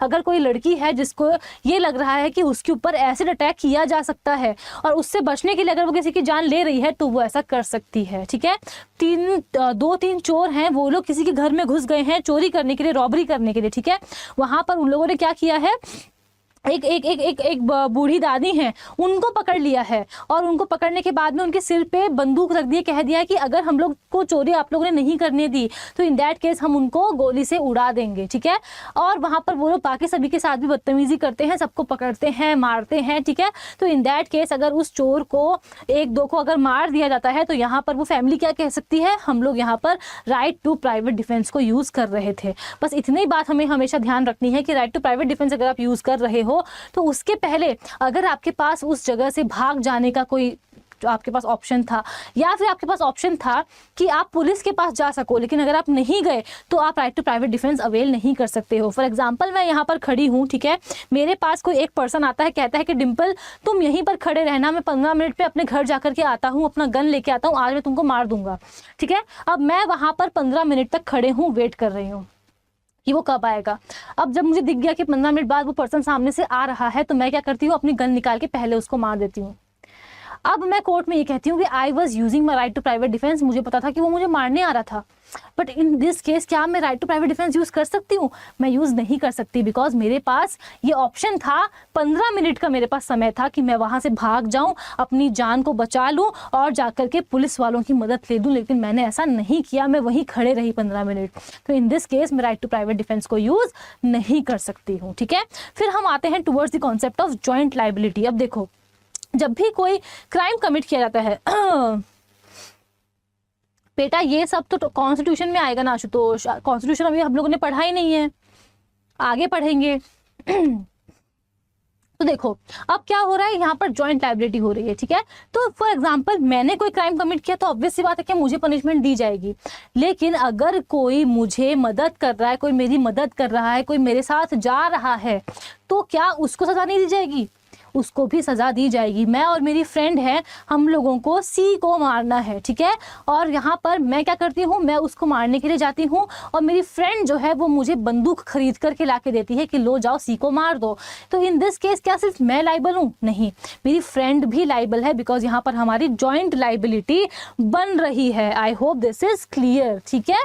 तो जॉइंट लाइबिलिटी क्या है? जहाँ पर जिसने क्राइम कमिट किया है वो तो लाइबल है ही, लेकिन उस पर्सन के एसोसिएट्स जो है, जो पर्सन उनके साथ है, वो लोग भी वहां पर लाइबल हैं। यहाँ पर हम 3 बहुत इंपॉर्टेंट टॉपिक्स पढ़ते हैं, वो है कॉमन इंटेंशन, अनलॉफुल असेंबली और कॉमन ऑब्जेक्ट, ठीक है। तो कॉमन इंटेंशन क्या होता है? जहां पर कुछ लोग हैं जिन लोगों की सेम विचारधारा है, कुछ लोग जो हैं उन लोगों का कॉमन इंटेंशन है कि उन लोगों को क्राइम कमिट करना है। इन दैट केस सभी लोग इक्वली लाइबल होंगे। फॉर एग्जाम्पल डेकॉइटी, ठीक है, फॉर एग्जाम्पल डेकॉइटी। और डेकॉइटी कैसे? फॉर एग्जाम्पल 7 लोग हैं, ठीक है, 7 लोग हैं, उन लोगों ने मिलकर सोचा कि हमें बैंक को लूटना है। उसमें से 4 लोग जो थे वो बैंक के अंदर जाते हैं पैसे वैसे लेने के लिए, एक पर्सन जो है वो गेट पे खड़ा रहता है, एक पर्सन बाहर गाड़ी में बैठकर इंतजार करता है कि जब वो लोग चोरी करके आएंगे हम लोग जल्दी से साथ में मिलकर भाग जाएंगे, एक पर्सन जो है वो थोड़ी सी दूर एक पेड़ के नीचे खड़ा रहता है, ठीक है। तो अब देखो यहाँ पर वो सारे ही लोगों का एक कॉमन इंटेंशन था, और वो क्या था कि हमें साथ में मिल करके बैंक को लूटना है, ठीक है। अब सिर्फ 4 लोग अंदर गए तो क्या सिर्फ वो 4 लोग लाइबल होंगे? नहीं, वो 7 के 7 लोग लाइबल होंगे, बिकॉज यहाँ पर हम बात कर रहे हैं अबाउट जॉइंट लाइबिलिटी, और जॉइंट लाइबिलिटी में हम बात कर रहे हैं अबाउट कॉमन इंटेंशन, उन सभी की कॉमन इंटेंशन थी, ठीक है। फिर हम बात करते हैं अबाउट अनलॉफुल असेंबली। अब अनलॉफुल असेंबली क्या है? जहां पर 5 या फिर 5 से ज्यादा लोग मिल रहे हैं, जहां वो लोग डिस्कशन कर रहे हैं कि उन लोगों का कोई कॉमन ऑब्जेक्ट है, ठीक है, वहां पर, और वो लोग का ये है कि हमें क्रिमिनल फोर्स यूज करना है या फिर वायलेंस यूज करना है, ठीक है। फॉर एग्जांपल क्या होता है कि कुछ स्टूडेंट्स होते हैं, वो लोग ना खुश होते हैं गवर्नमेंट के डिसीजन से। गवर्नमेंट ने बोला कि हम लोग अल्कोहल जो है उस पर बैन लगा रहे हैं, अब वो स्टूडेंट्स ना खुश है, तो सबसे पहले वो 10 स्टूडेंट्स मिलते हैं, ठीक है। उसके बाद वो लोग ये सोचते हैं कि चलो आज हम लोग चल करके जो पब्लिक प्रॉपर्टी है उसको हाँ पहुंचाएंगे, हम लोग गवर्नमेंट को इतना ज़्यादा मजबूर कर देंगे कि वहाँ पर गवर्नमेंट क्या करेगी, अपने डिसीजन को वापस ले लेगी, ठीक है। तो इन दैट केस क्या हो जाएगा बच्चों? इन दैट केस अगर वो लोग जाते हैं, तोड़ फोड़ करते हैं, ठीक है, गाड़ी के कांच फोड़ दिए उन्होंने, पब्लिक पार्क था वहाँ पर झूले तोड़ दिए उन्होंने, तो वहाँ इन दैट केस क्या हो जाएगा? वो अनलॉफुल असेंबली में आ जाएगा, जहां पर 5 से ज्यादा लोग थे, उन लोगों ने क्रिमिनल फोर्स यूज किया, वायलेंस किया उन लोगों ने, और उन सभी लोगों का कॉमन ऑब्जेक्ट भी था कि सरकार जो है उनको परेशान करना है ताकि वो लोग अपना जो डिसीजन है उसको वापस ले ले। उसके बाद लास्ट जो है हमारा वो आता है कॉमन ऑब्जेक्ट। अब कॉमन ऑब्जेक्ट क्या होता है? जहां पर अनलॉफुल असेंबली होती है, ठीक है, जहां पर जो लोग हैं उन लोगों का कॉमन ऑब्जेक्ट का फॉर्मेशन होता है और उसके तरफ वो लोग आगे बढ़ करके काम भी करते हैं। आप लोगों को कंफ्यूजन हो रहा होगा कॉमन ऑब्जेक्ट और कॉमन इंटेंशन के बीच में, तो सबसे पहली बात आपको डिफरेंस बता देती हूँ। सबसे पहला डिफरेंस क्या है? सबसे पहला डिफरेंस यही है कि कॉमन इंटेंशन में बताया नहीं गया कि कितने लोग चाहिए, ठीक है। कॉमन इंटेंशन में सिर्फ कहा है कि जॉइंट लायबिलिटी बनती है अगर लोगों की विचारधारा सेम है, तो कॉमन इंटेंशन अगर वो लोग शेयर करते हैं तो then everyone will be held liable. लेकिन यहाँ पर कॉमन ऑब्जेक्ट पे साफ साफ बताया गया है कि there must be unlawful assembly, यानी कि 5 या 5 से ज्यादा लोग होने चाहिए तभी जाकर के कॉमन ऑब्जेक्ट बनेगा। अब कॉमन ऑब्जेक्ट का एग्जाम्पल क्या है? टेररिज्म, ठीक है।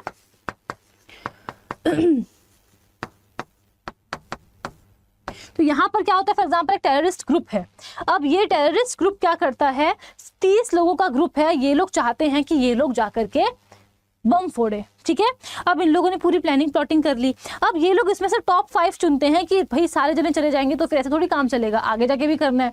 तो यहाँ पर वो लोग क्या करते हैं? 5 लोगों को चूज कर लेते हैं और कहते हैं कि जाओ ये 5 जाकर के बम फोड़ करके आएंगे, ठीक है। तो इन दैट केस उसको हम क्या बोलेंगे? यहाँ पर वो 5 लोग लाइबल नहीं है, यहाँ पर वो 30 के 30 लोग लाइबल हैं, ठीक है। क्यों? बिकॉज यहाँ पर उनका कॉमन ऑब्जेक्ट था। तो आई होप इससे आपको डिफरेंस समझ में आया होगा कॉमन इंटेंशन और कॉमन ऑब्जेक्ट के बीच में, कि कॉमन इंटेंशन में सभी का जाना जरूरी नहीं है, ठीक है। लेकिन सॉरी, कॉमन ऑब्जेक्ट में सभी का जाना जरूरी नहीं है। जो टेररिस्ट थे यहाँ पर, वहां पर वो सिर्फ 5 को भेजा उन्होंने, बाकी 25 पीछे ही रुक गए, ठीक है, वो लोग अपने घर पे ही रुक गए, तो इन दैट केस बच्चों क्या होगा, वो कॉमन ऑब्जेक्ट में आएगा। लेकिन आप लोगों ने कॉमन इंटेंशन में क्या देखा कि डायरेक्ट इंटरवेंशन जो है, डायरेक्ट पार्टिसिपेशन जो है वो लोगों का जरूरी है, and that comes under common intention. Joint liability clear हुई या नहीं हुई, एक बार जल्दी से मुझे कमेंट करके बता दो। उसके बाद हम चलेंगे towards crime against property, crime against women and crime against human body. बताइए, हाउ इज द जोश? अभी तक समझ में आया कि नहीं आया, मजा आ रहा है कि नहीं आ रहा है, एक बार मुझे बता दो। हार्ड कमेंट्स कहाँ है?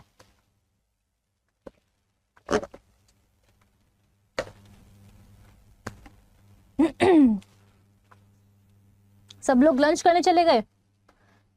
कोई बात नहीं, अगर आपको जाना है लंच करने के लिए आप लोग लंच कर सकते हैं, ठीक है, वापस आ जाना लंच करने के बाद। यस मनीष पूछिए।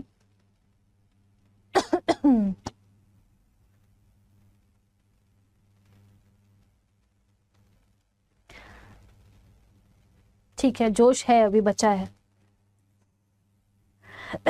सॉरी। ठीक है, crystal clear, okay okay okay, चलो बहुत बढ़िया। अब हम आते हैं टुवर्ड्स क्राइम अगेंस्ट प्रॉपर्टी पे, ठीक है। तो क्राइम अगेंस्ट प्रॉपर्टी अब क्या है बच्चों, देखो यहाँ पर किसी भी प्रॉपर्टी के साथ क्राइम कमिट हो रहा है, तो सबसे पहला क्या है? बच्चा बैठे बैठे खाना खा लिया, वेरी गुड।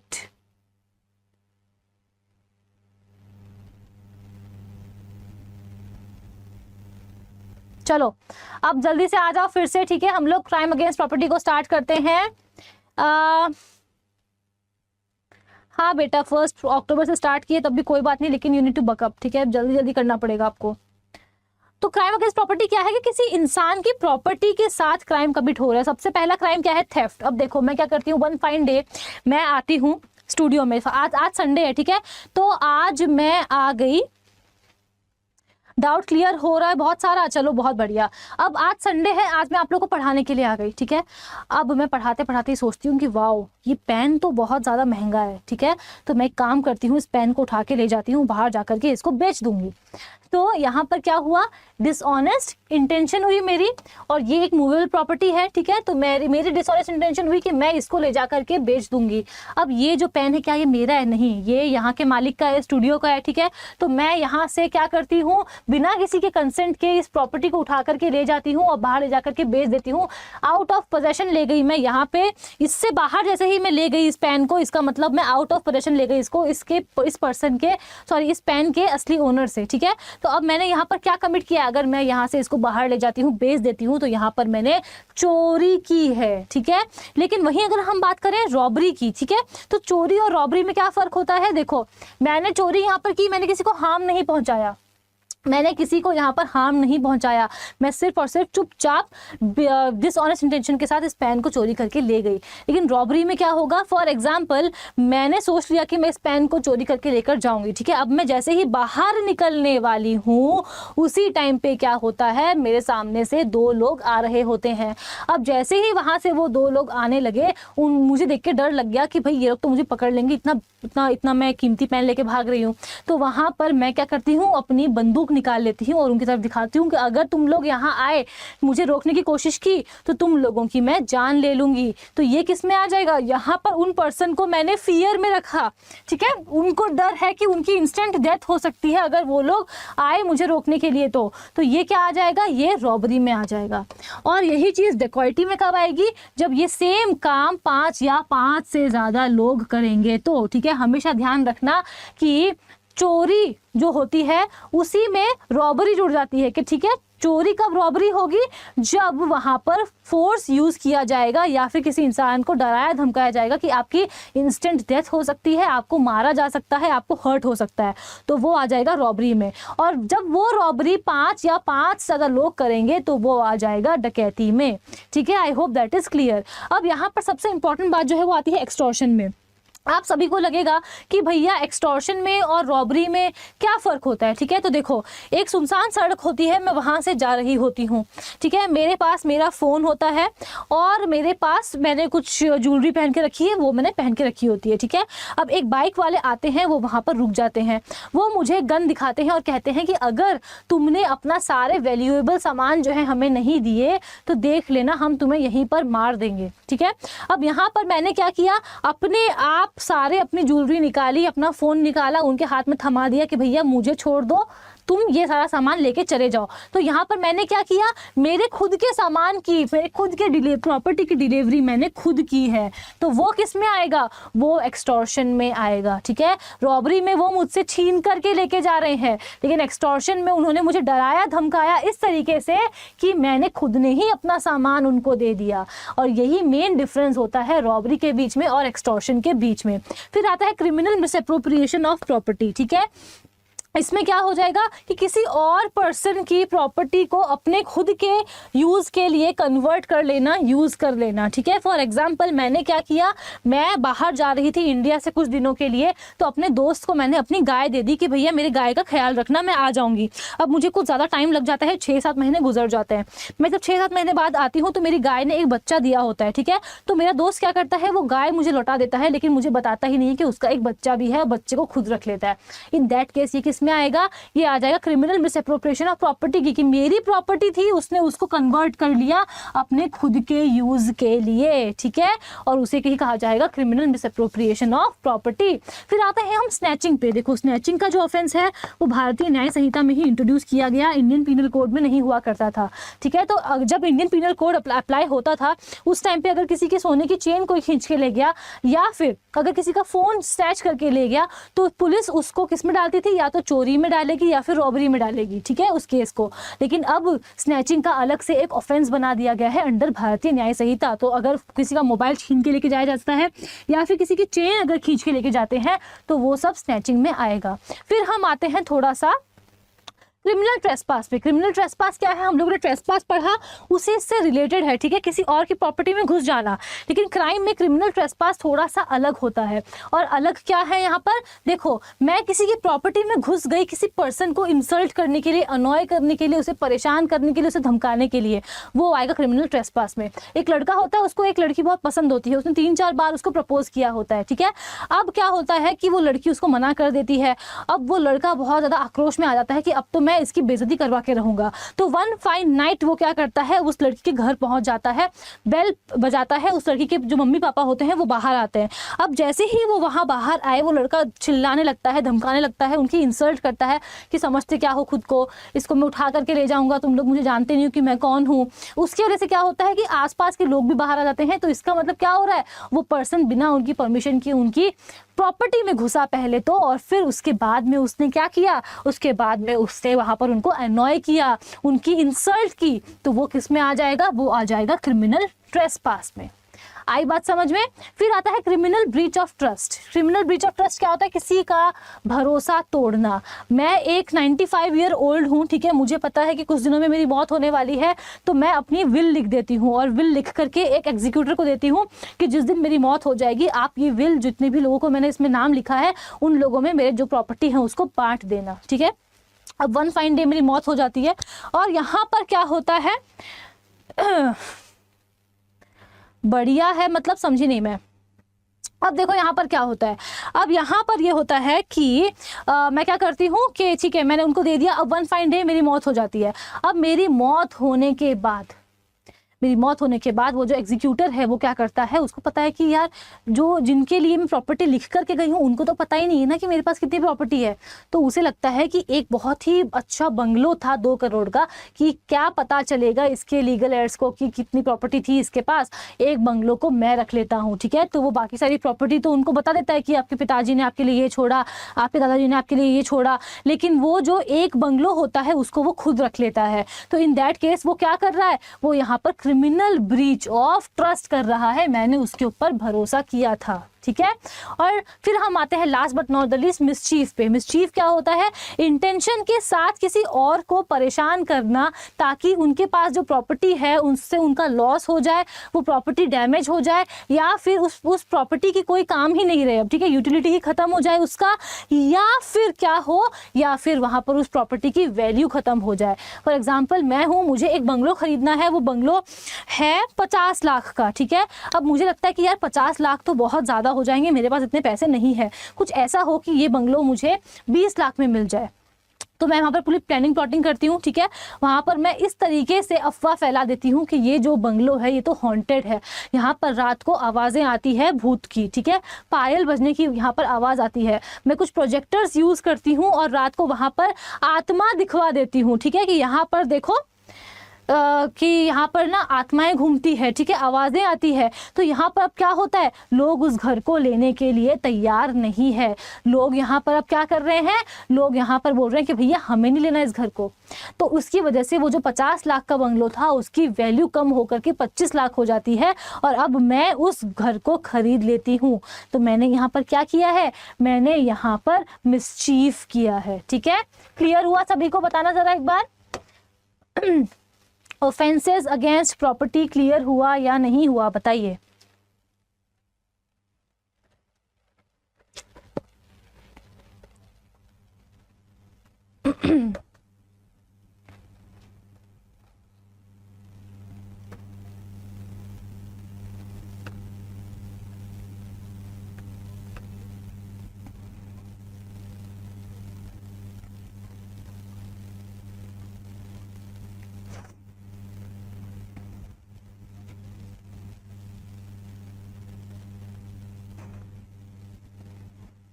पता नहीं योगेश बेटा, मॉब लिंचिंग तो आप पढ़ेंगे ना।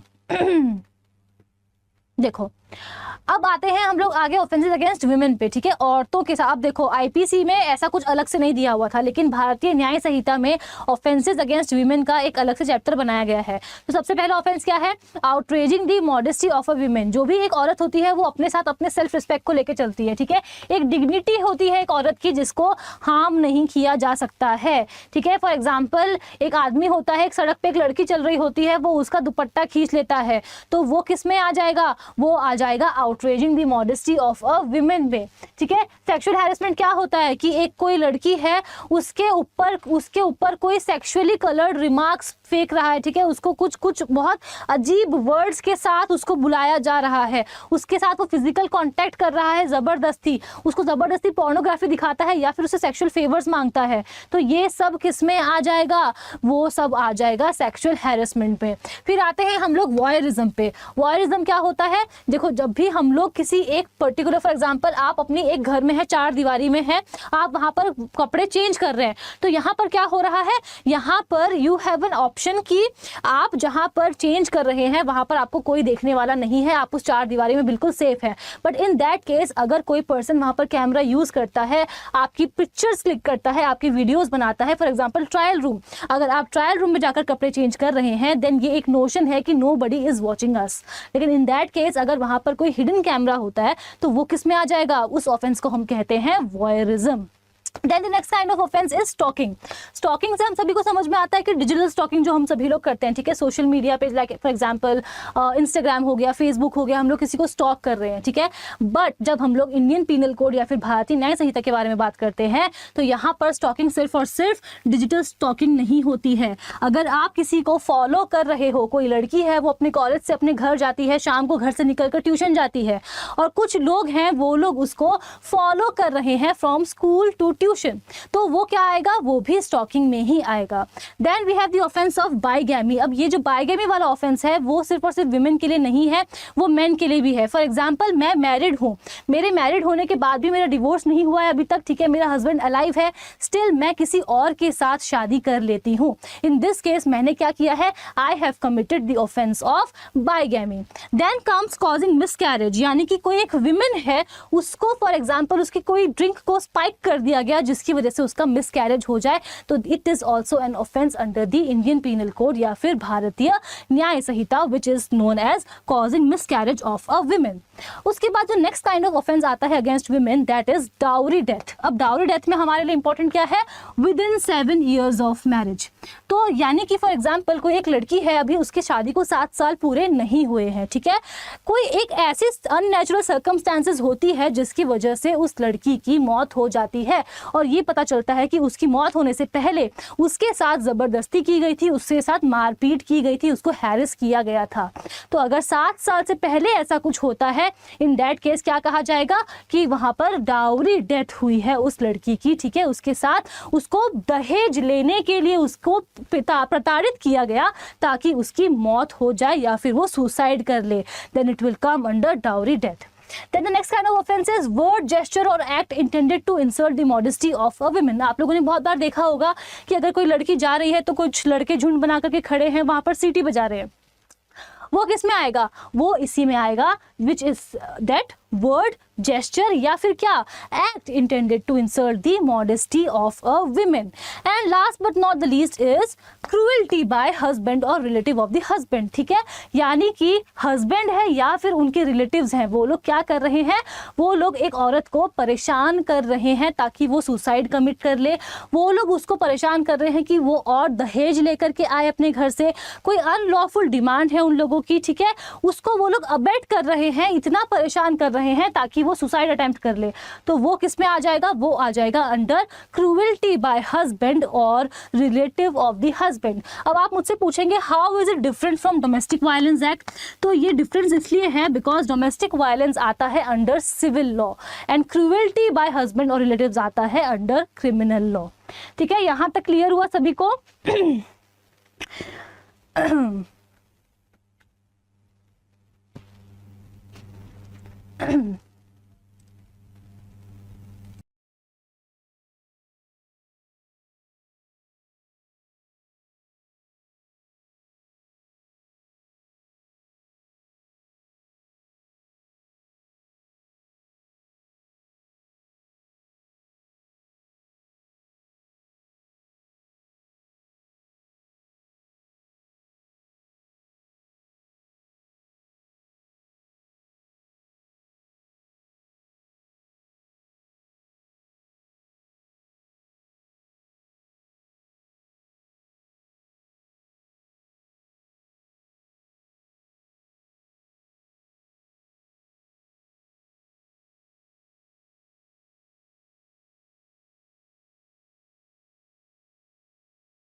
देन एक और जो हमारा बच गया है ऑफेंस, वो बच गया है द ऑफेंस ऑफ रेप, ठीक है।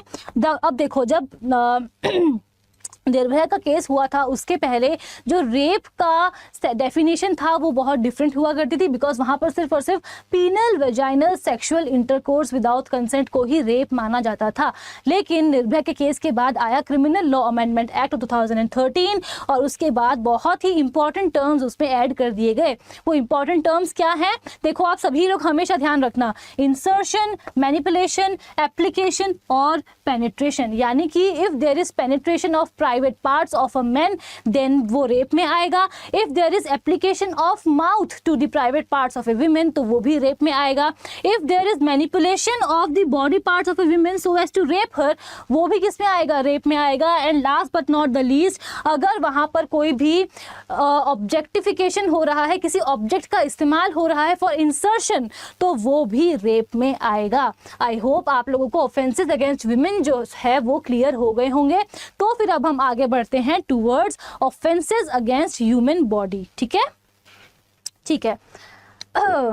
आप लोग आपस में बात कर रहे हो या मेरी बातें सुन भी रहे हो, बताइए जरा मुझे। यहां तक जो कुछ भी पढ़ा सब कुछ समझ में आया कि नहीं आया? चलो ठीक है।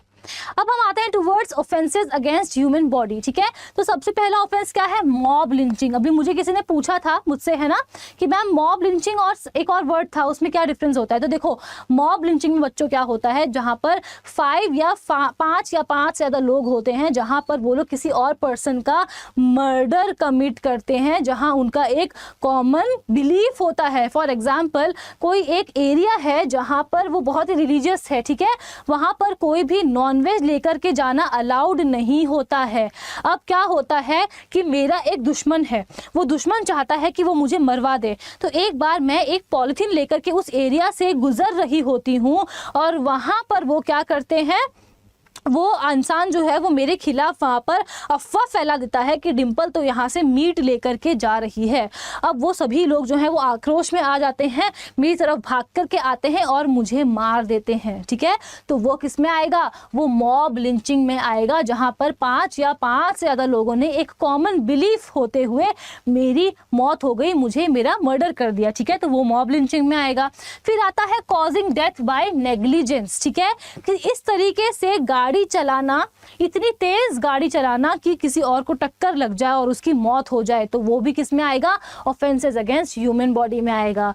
फिर हम आते हैं टुवर्ड्स हर्ट और ग्रीवियस हर्ट। तो देखो अगर मैंने किसी को नॉर्मली थप्पड़ मारा, ठीक है, उसको यहाँ चोट लग गई तो वो हर्ट में आ जाएगा, लेकिन एक और वर्ड होता है, वो होता है ग्रीवियस हर्ट। अब ग्रीवियस हर्ट बच्चों क्या होता है, जहां पर किसी पर्सन को इस तरीके से मारना कि उसके जो जॉइंट्स हैं वो टूट जाए, उसको फ्रैक्चर हो जाए, उसकी हड्डियां टूट जाए, उसको एक आंख से दिखना बंद हो जाए, उसको एक कान से सुनना बंद हो जाए, या फिर वो इस तरीके से परेशान हो कि 15 दिनों तक वो अपने जो रोजमर्रा का काम है, ठीक है, जो उसकी डेली एक्टिविटीज है उसको वो पूरा ना कर पाए, तो वो किस में आ जाएगा, वो आ जाएगा ग्रीवियस हर्ट में, ठीक है।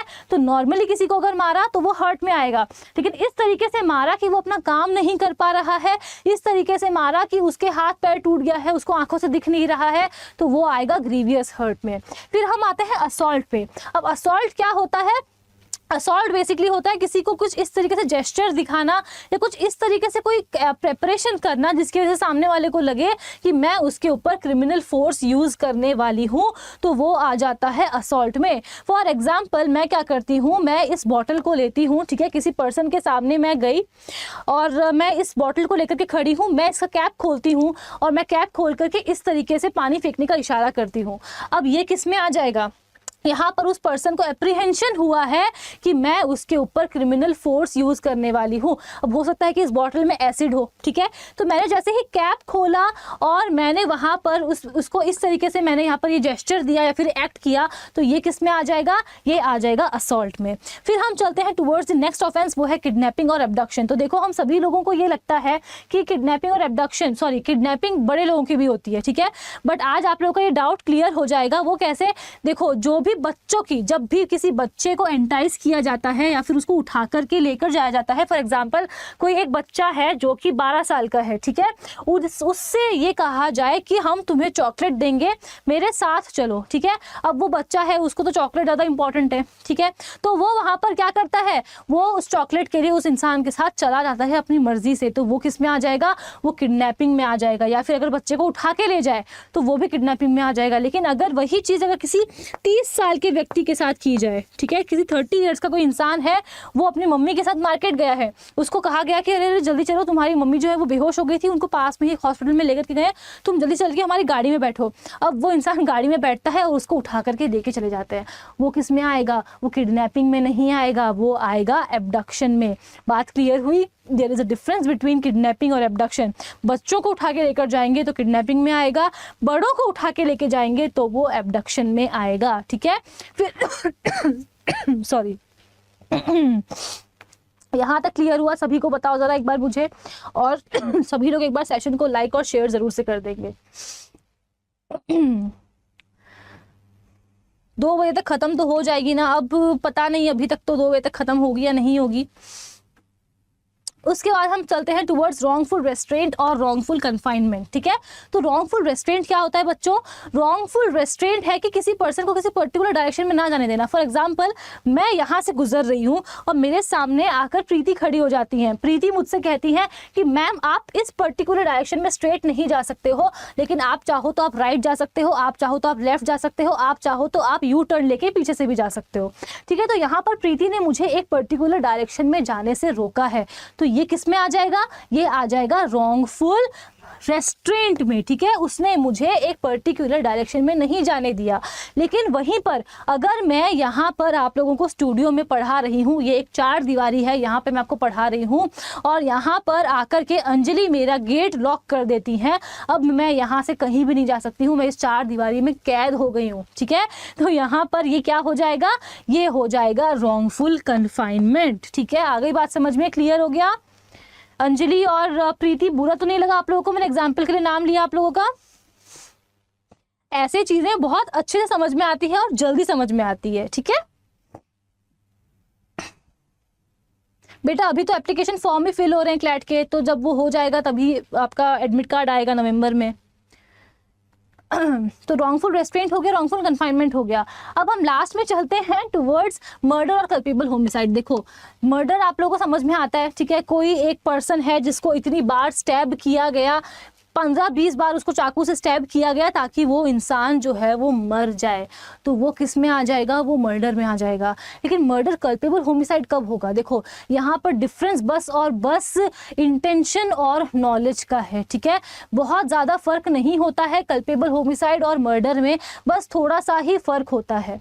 और वो थोड़ा सा फर्क क्या होता है? फॉर एग्जाम्पल, मैंने किसी पर्सन को एक बार गोली चलाई और उसको यहाँ पर गोली मार दी, ठीक है। अब यहाँ पर क्या हुआ? ये शायद कल्पेबल होमिसाइड में आ सकता है। लेकिन अगर मैंने उसी पर्सन को 7-8 बार गोली चला दी, उसके ऊपर फायर कर दिया, यानी कि मैं वहाँ पर क्या चाहती हूँ? मैं वहाँ पर डेफिनेटली चाहती हूँ कि उस पर्सन की डेथ हो ही जाए। मैं वहाँ पर 100% कंफर्म चाहती हूँ, कंफर्मेशन चाहती हूँ कि उस पर्सन की डेथ हो जाए, तो वो मर्डर में आएगा। अदरवाइज वो किस में आएगा? अदरवाइज वो कल्पेबल होमिसाइड में आएगा। जी हाँ, फॉर्म फिलिंग की डेट्स चेंज हो गई हैं, एक्सटेंड कर दी गई है। अगर अभी तक किसी ने भी क्लैट का फॉर्म फिल नहीं किया है तो प्लीज़ काइंडली कृपया करके फॉर्म को फिल कर दीजिए। फॉर एग्जाम्पल, देखो एग्जाम्पल देती हूँ मैं आपको कि मैं एक हंटर और गैदरर हूँ, ठीक है। मैंने क्या करके रखा है? मुझे एक हाथी को पकड़ना है, तो मैंने एक गड्ढा खोद दिया है वहाँ पर किसी एक रास्ते पर, और फिर मैंने क्या किया? उसको पूरा ढक दिया है, ठीक है। अब वन फाइन डे कोई इंसान वहाँ से जा रहा होता है और वो गड्ढा इतना ज़्यादा गहरा होता है कि वो पर्सन उसमें गिर जाता है और उसकी मौत हो जाती है, ठीक है। इन दिस केस मैं किस चीज़ के लिए लाइबल हूँ? आई will be held liable for culpable homicide, क्योंकि यहाँ पर मेरा इंटेंशन उस पर्सन को मारने का नहीं था, ठीक है। मेरा इंटेंशन तो कुछ और था, लेकिन क्योंकि मेरी वजह से उसकी मौत हो गई है, देन इन दिस केस मैं किसके लिए लाइबल होंगी? I will be held liable for culpable homicide and not murder, ठीक है। Culpable homicide not amounting to murder. आगे बात क्लियर हो गया? सभी को समझ में आया? यस, यहाँ तक क्लियर है। ऑफेंसेस अगेंस्ट ह्यूमन बॉडी, तो इसी के साथ हमारा लॉ ऑफ क्राइम भी खत्म होता है। तो हम लोग लॉ ऑफ टॉर्ट्स कर चुके हैं, लॉ ऑफ क्राइम कर चुके हैं। जोश बचा है कि नहीं बचा आप लोगों में, या कभी और कंटिन्यू करना चाहते हो इस चीज़ को? बताइए मुझे।